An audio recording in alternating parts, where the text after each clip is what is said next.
Bon, on fait un bonus, un addendum à l'enregistrement précédent que j'ai fait aujourd'hui concernant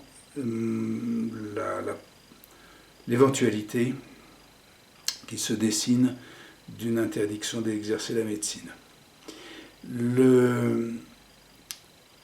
Cet addendum est quelque chose qui concerne l'état général, ou plutôt un enjeu particulier qui n'apparaît pas au premier plan des préoccupations officielles ou, disons, communes ou spectaculaires. Donc, il s'agit de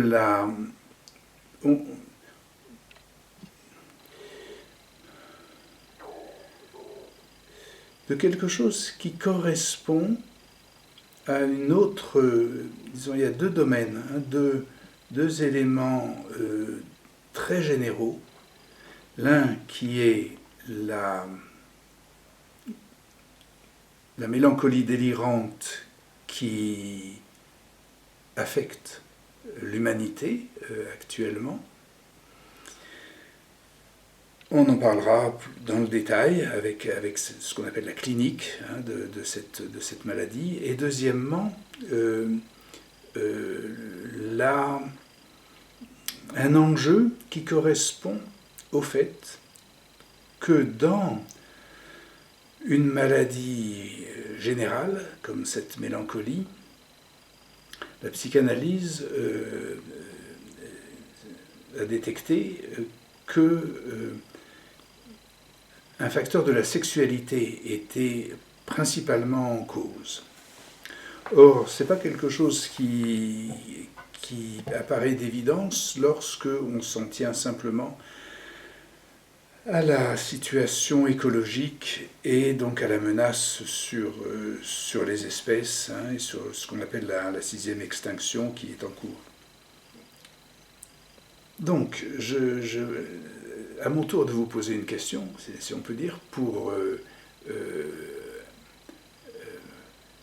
aborder le propos, là actuel, cet addendum, à savoir que, la question c'est, est-ce que vous mangez volontiers des OGM ?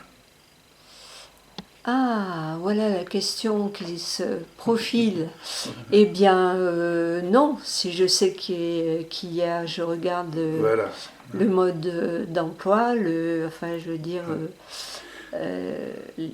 ce qui est dans les aliments, mais bon, on en mange sûrement. C'est vrai, on mange sûrement beaucoup de choses, des toxiques divers, des choses comme ça. Mais à propos des OGM, d'ailleurs, je disais que une référence médicale avait expliqué que ça ne passait pas la barrière intestinale. Bon.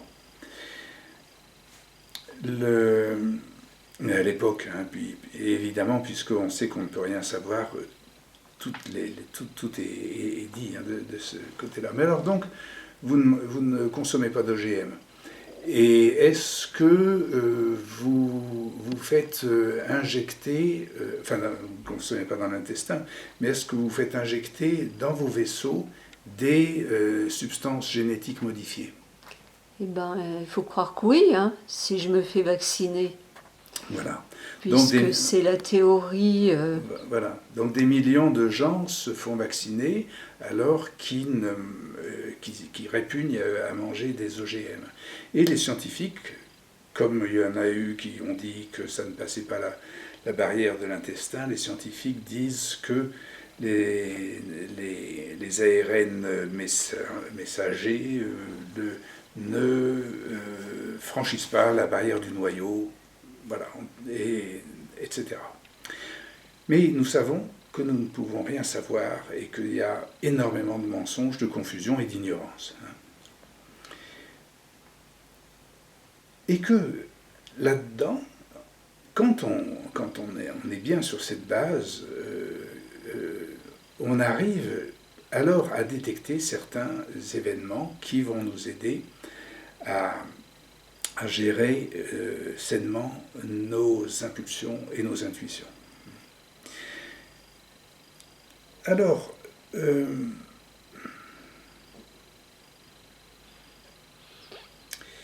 puisque la question se pose, est importante de savoir, on a rassuré les populations ont été rassurées par le fait que le vaccin ne modifiait pas le noyau, les chromosomes. Ça ne passait pas la barrière du noyau de la cellule. La cellule est faite par un noyau comme une tête, avec un corps qui est ce qu'on appelle le cytoplasme. Il y a un cerveau et un corps, et il y a un noyau et un cytoplasme. C'est pareil, c'est comparable. Donc ça ne monte pas au noyau, ça ne monte pas à la tête, ce vaccin. D'accord. Et pourquoi est-ce qu'on tient tellement à ce que ça ne monte pas à la tête ou ça n'entre pas dans le noyau? C'est parce que nous avons toute notre hérédité génétique qui est dans le noyau. Et c'est cette hérédité génétique qui nous vient de notre père et de notre mère, c'est-à-dire du corps masculin et du corps féminin, pour faire des corps sexués qui vont se reproduire et ainsi pouvoir faire durer une espèce dans le temps. Donc, le vaccin reste dans le cytoplasme. C'est votre idée? Ou c'est ce que vous Non, moi pensez? j'ai compris que le vaccin codait une protéine qui s'appelle Spike, et que le fait de coder cette protéine, ça provoquait des anticorps, et que la substance du vaccin était éliminée au bout d'une demi-heure, une fois qu'il a été injecté. D'accord. Donc il a programmé, c'est-à-dire ce codage de cette protéine, se produit par une inscription d'une pénétration du vaccin dans le cytoplasme, dans le corps, pas dans la tête de la cellule, pas dans le noyau, dans le corps, pour créer cette protéine qui ensuite va appeler des anticorps, etc. Et pendant un temps limité, dites-vous, alors ça s'appelle de l'ARN, et de l'ARN, il y a des tas de sortes d'ARN, il y a des ARN dans les ribosomes, dans des transferts, des ARN messagers, il y en a des ceci, des cela, il y en a dans les mitochondries. Et quand on inscrit dans une cellule, dans un cytoplasme, c'est comme dans un livre, il est assez probable que ce cytoplasme en garde la mémoire, parce que sa nature essentielle est de garder la mémoire.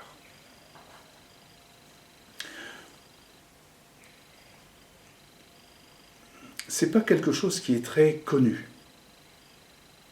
Ce que je raconte là, comme toutes ces choses dont on ne sait rien, peut être contesté.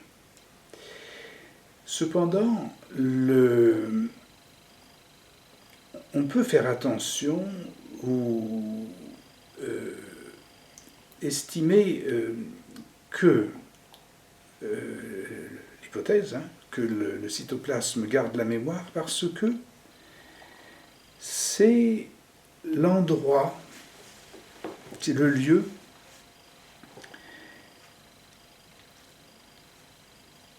de la mémoire la plus profonde de notre corps. C'est là où ce qu'il y a de plus ancien se trouve.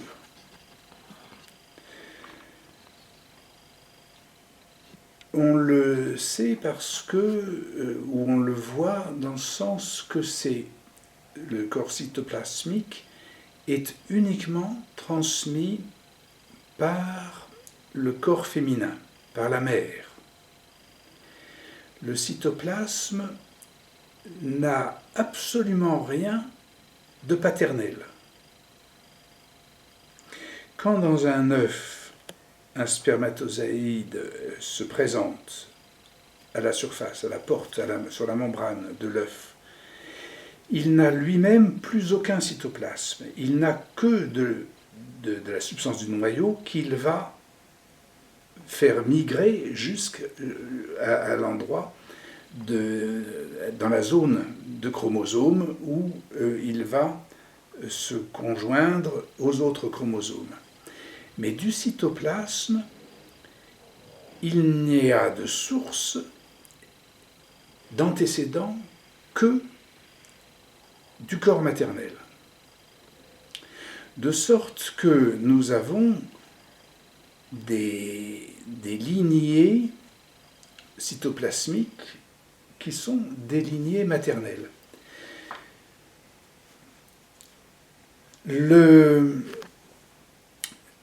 Vis-à-vis de ça, ou ce qui correspond, ou le pendant de cela, c'est ce qui se passe dans le noyau, où on sait que les chromosomes se perpétuent au fil des générations, de manière aussi qui est permanente, disons éternelle, dans la durée de l'espèce. Et qu'on a même un chromosome particulier, qui est le chromosome Y, le chromosome paternel, ou du fils, qui va se transmettre donc intégralement de père en fils dans les lignées, le long de la lignée donc masculine.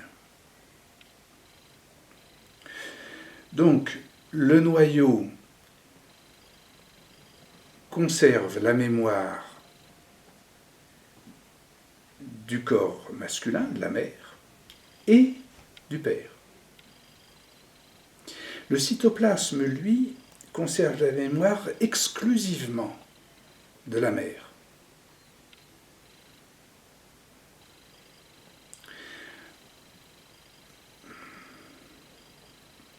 Si on regarde ça, si on regarde les choses comme ça, on constate que le vaccinage actuellement, avec cette technologie actuelle, va affecter ce qui est exclusivement féminin. Ce qui est essentiellement féminin est envahi, peut-être temporairement, par une molécule génétique, par une OGM.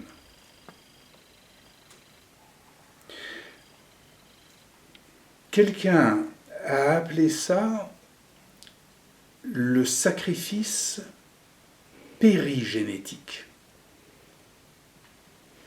Autrement dit, si on réalise ou on prend note que ce qui est périgénétique, c'est-à-dire le cytoplasme, est l'essentiel, exclusif, place recueil féminin, nous avons donc, nous observons, nous sommes en présence d'un, si on emploie ce mot, d'un sacrifice de ce qui est en biologie essentiellement la représentation féminine. Alors, quelqu'un d'autre aussi m'a dit, mais on n'a jamais dit ça. On ne le dit jamais. À la télévision, on ne le dit pas. Mais même parmi les scientifiques de tout bord, ça ne se dit pas. Ça ne se dit pas. Donc, on peut estimer que un Olybrius comme ça, qui déclare un truc pareil, hein, que nous assistions à une représentation, peut-être simplement une figure, hein, symbolique, mais symboliquement une représentation d'une altération génétique de la mémoire maternelle, hein, donc cet Olybrius dit n'importe quoi, de toute façon on ne peut rien savoir. Mais je précise deux choses. C'est que sur cette identification du cytoplasme comme l'essentiel domaine de l'exclusivité féminine, du caractère féminin, je l'ai débattu, envisagé, étudié avec un dénommé Henri Laborit, qui est incontestablement donc un des plus grands scientifiques de notre époque, décédé actuellement, mais Laborit est tout de même le grand maître de la biologie du XXe siècle. Alors c'est avec Laborit que nous avons parlé de ça, hein, et donc que je continue à dire ce que j'ai adopté de lui. C'est donc sur une base, sur une telle référence que je me fonde.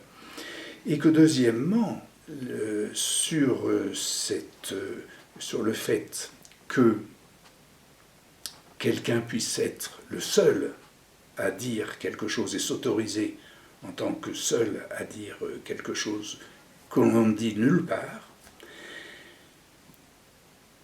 je ne m'en départis pas, je m'autorise de le faire, du fait que ce n'est pas la première fois que ça m'arrive, et qu'on trouvera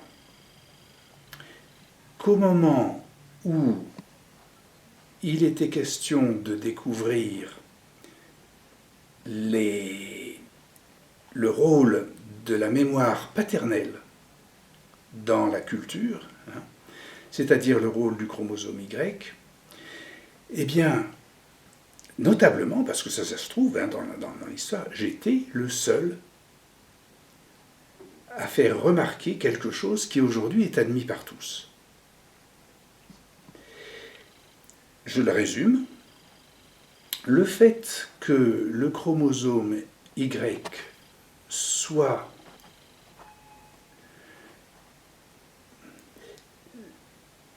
l'essentiel élément biologique qui est un nom, à savoir le patronyme, cette chose-là que maintenant tout le monde sait et a banalisé,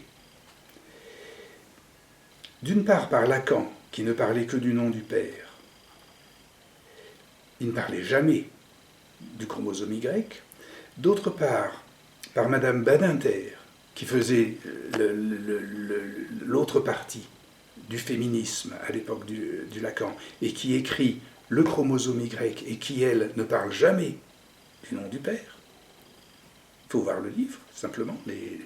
Et troisièmement, le troisième théoricien, Richard Dawkins, qui est le darwinien du XXe siècle et qui donne les règles de la transmission chromosomique avec ce qu'on appelle la mémétique, qui jamais dans ce qu'il appelle le gène égoïste, ne cite le chromosome Y, alors que c'en est la représentation la plus exemplaire, ou le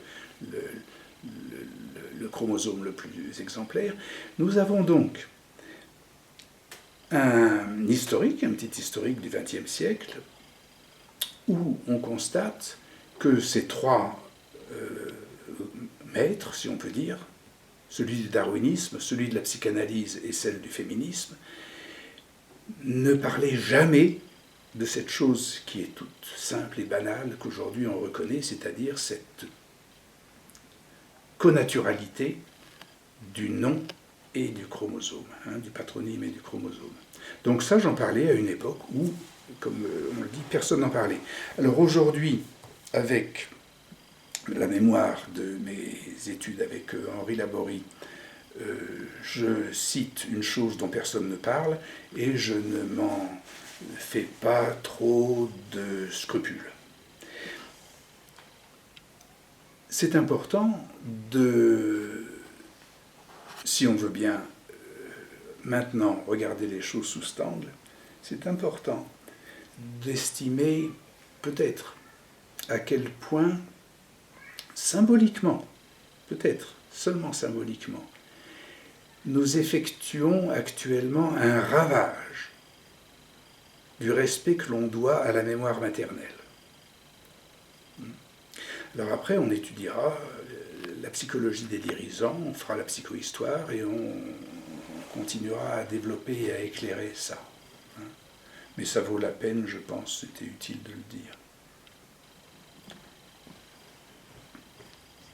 Est-ce que vous voulez rajouter une question? Est-ce que quelque chose vous a étonné, intéressé? Ben, oui, cette mémoire féminine, mais après, voilà. Il faut fouiller le concept. Voilà, il y a donc du travail à faire. Allons-y. Oui.